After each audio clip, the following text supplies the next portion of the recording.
Hello दोस्तों, नमस्कार। कैसे हैं आप सब? उम्मीद करते हैं आप सब अपने अपने घरों में बिल्कुल खुश और महफूज होंगे। दोस्तों, गर्मी का मौसम है और जी वैसे भी उचाट रहता है। जब हमारे मिजाज के अनुकूल मौसम नहीं होता है, तापमान नहीं होता है, तो मन व्यग्र हो उठता है।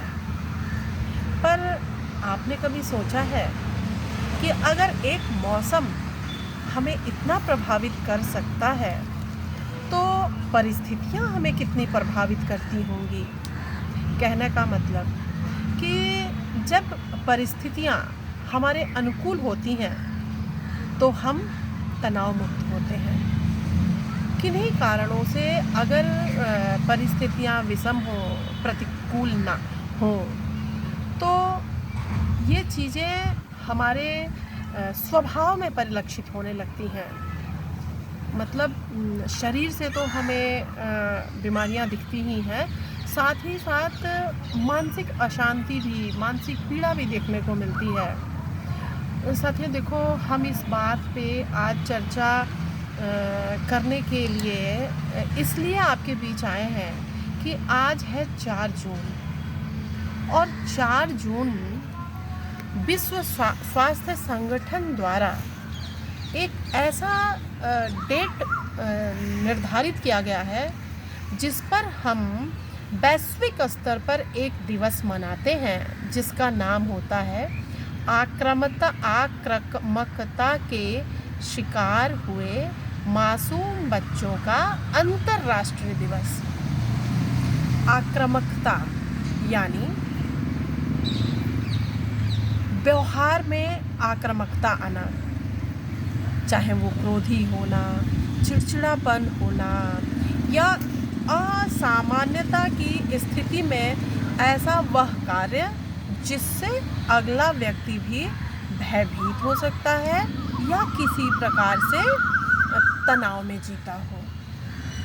तो विशेष करके बच्चों की अगर हम चर्चा करें, आज दिवस उनका है, हम बच्चों में करें, तो कहीं ऐसा तो नहीं कि हमारे आसपास जो बच्चे हैं, हमारे घर में जो बच्चे हैं, कहीं उनके स्वभाव में भी तो आक्रामकता नहीं है? क्या आपके आसपास जो बच्चे हैं, क्या वो भी आक्रामक तो नहीं हो जाते हैं? तो हमें थोड़ा सा ध्यान देने की ज़रूरत है। और एक्सपर्ट भी कहते हैं कि किसी भी बच्चे में क्रोध का अत्यधिक होना, आक्रामक होना या ऐसा कोई काम जिसे देख के ऐसा लगता है कि वो किसी को चोट पहुंचाना चाहते हैं, प्रतिशोधी स्वभाव से कोई कार्य कर रहे हैं, तो हमें उस पर तुरंत विचार करना है। जिस प्रकार हम अपने शरीर में अपंगता पाते हैं, चाहे हाथ कमज़ोर है, चाहे पैर कमज़ोर है, चाहे हमारे आँखों में कमज़ोरी है।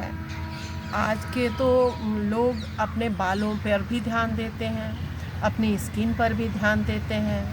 तो ये बताओ, मेरे घर का बच्चा जिससे मेरा भविष्य जुड़ा है, यदि वह स्वभाव से स्वस्थ नहीं है, तो हमें उस पर तो सबसे पहले कार्य करना चाहिए। अब बात आती है कि हम इसे पहचानें कैसे या इसके कारण क्या होते हैं। तो कारण की जहाँ तक बात है, तो बच्चों में कभी कभी देखिए फ्रस्ट्रेशन देखने को मिलता है। जब उनके इच्छा के अनुरूप कार्य नहीं होता है और वो स्वयं भी उस कार्य को करने के लिए प्रयास नहीं करते हैं, तो अभिभावक प्रायः यह कह देते हैं कि चलो जैसा करे वैसा भोगो। अब ऐसी स्थिति में चूँकि वो कमी अपनी पाते हैं, तो वो फ्रस्ट्रेट हो जाते हैं और फ्रस्ट्रेशन के दशा में वो उल्टा सीधा काम करते हैं, क्योंकि जब परिजनों के साथ उन्हें उपेक्षा मिलती है, तो उनका आकर्षण खींचने के लिए वो कुछ ऐसा करते हैं, चाहे बीमारी का बहाना, चाहे भूख का बहाना, चाहे कुछ भी ऐसा करते हैं ताकि आसपास के लोगों का उनके प्रति आकर्षण हो। दूसरी बात होती है मानसिक विकार। मानसिक विकार जो एक प्रकार से जन्मजात है या माहौल परिवेश के हिसाब से भी आती है। उसके बाद एक जो बहुत महत्वपूर्ण चीज़ है वो है कि किसी प्रकार का सदमा लगना। जैसे कभी कभी बच्चा होता है, एक छोटा सा उदाहरण है कि बच्चा प्रतिदिन अपनी ड्राइंग बना रहा है और प्रतिदिन उसे क्लास में अच्छे मार्क्स मिल रहे हैं, उसे एक्सलेंट, स्टार, गुड मिल रहा है, तो बच्चा एक प्रकार से मेंटली प्रिपेयर होता है कि इस बार तो इसका विनर मैं ही होऊंगा। पर सडनली ऐसा होता है कि प्रतिभागियों में कोई ऐसा बच्चा आ जाता है जो उनसे बहुत बढ़िया कर देता है, जो किसी तरह से उनको ये लग जाता है कि ये मेरे साथ अन्याय हुआ है। तब वो बच्चा सदमे में आ जाता है। तो ये बात सिर्फ ड्राइंग की ही नहीं है, कोई भी ऐसा कार्य जो बच्चे की कल्पना के अनुरूप उसे हासिल नहीं होती है और उसे ऐसा लगता है किसी दुर्व्यवहार के कारण उसके साथ अन्याय हुआ है, जो उसे मिलना चाहिए था वो उसे नहीं हासिल कर पाया, तो ऐसे में बच्चा देखो सदमे में आ जाता है। तो हमें ये जानने की ज़रूरत है कि बच्चा अगर कोई ऐसी हरकत कर रहा है तो कहीं किसी बात से वो आहत तो नहीं है, सदमे में तो नहीं है। तो हमें इसका समाधान करना है। और समाधान कैसे होगा? हमें बच्चे के पास बैठना है, उसके मन स्थिति को पढ़ना है, उसके विचारों को समझना है, और जब चीज़ें बातों बात में हमारे सामने आएंगी तो हम बच्चे से कहेंगे कि ऐसा, ये बेटा अंतिम चांस नहीं था, परीक्षा का मतलब ही हार जीत होता है, तुम अपना प्रयास निरंतर बनाए रखो, अगली बार निश्चित रूप से आपको अपनी पोजीशन मिलेगी। अब एक जो सबसे महत्वपूर्ण और आज के दौर में बच्चों में जो चीज़ देखने को मिल रही है वो है ऑटिज़म। ऑटिज़म एक ऐसी बीमारी है जो जन्मजात होती है और ऑटिज़म के जो लक्षण होते हैं वो शरीर के बनावट पर भी दिखते हैं, यहाँ तक कि उनकी आँखों में भी दिखते हैं, उनके दांतों में भी दिखते हैं, उनके हंसने का तरीका, उनके चलने का तरीका अलग होता है। किंतु कुछ ऐसे बच्चे होते हैं जो ऑटिज़म का बड़ा ही आंशिक असर होता है, बड़ा ही कम होता है, जैसे 20-30% है, तो वो बच्चे भी ऑटिज़म के ही मरीज हैं, किंतु उनके में बहुत कम चीज़ें देखने को मिलती है। जैसे अब चूँकि छोटा बच्चा है, अपने पेरेंट के साथ रह रहा है, तो उनका जो मुख्य लक्षण होता है वो ये होता है कि वो अपने माता पिता से आई कांटेक्ट नहीं करते हैं, जैसे आँखों में आँख डाल के बातें नहीं करते हैं। तो ये है ऑटिज़म का सिम्टम। प्लस ऑटिज़म वाले बच्चे कभी भी निर्देशों को ग्रहण नहीं करते हैं, जैसे हम कुछ ऑर्डर कर रहे हैं या उनको बुला रहे हैं कि आओ मेरे पास, ये उठाओ वहाँ रख दो, तो ऑटिज़म से पीड़ित बच्चा जो होता है वो हमारे ऑर्डर फॉलो नहीं करता है। इसके साथ साथ देखिए, ऑटिज़म तो होती ही है जन्मजात, साथ ही एक बीमारी है OCD, ऑब्सेसिव कंपल्सिव डिसऑर्डर। ये भी एक ऐसी बीमारी होती है जो एक उम्र के बाद लोगों में परिलक्षित होती है, जिसका इस प्रकार से आप पहचान कर सकते हैं कि कोई व्यक्ति अचानक से उसे साफ़ सफाई का नशा हो जाता है।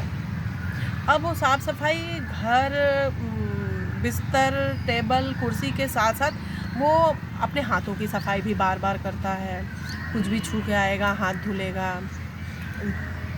फिर उसके अंदर रीचेकिंग आ जाती है, जैसे कोई लड़की है, महिला है, उसने किचन में काम किया, वो 4 बार लौट के जाएगी कि मैंने गैस तो बंद किया ना, दूध तो ढका ना, तो रीचेकिंग वाली बात जो है वो इसमें आती है।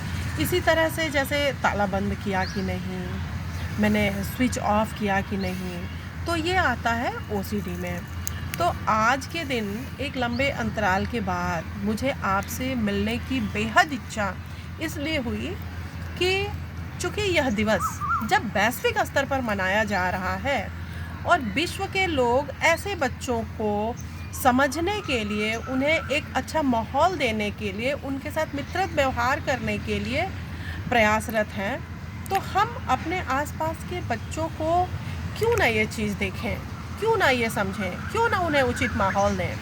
उम्मीद करते हैं कि आज की हमारी बातचीत आपको इस बात के लिए ज़रूर प्रेरित करेगी कि यदि कोई बच्चा इस प्रकार के गतिविधियों वाला नज़र आता है तो आप उस पर ध्यान देंगे, और जिस प्रकार से मानसिक स्वास्थ्य में दवाइयों की प्रावधान है, उसी प्रकार से आज उनके बिहेवियर के लिए थेरेपी के तमाम इंतज़ामात हैं, जो थेरेपी के द्वारा उनको उस बीमारी से दूर किया जा सकता है। तो अगली मुलाकात हमें फिर एक नई जागरूक कराने वाली बातचीत के साथ होगी।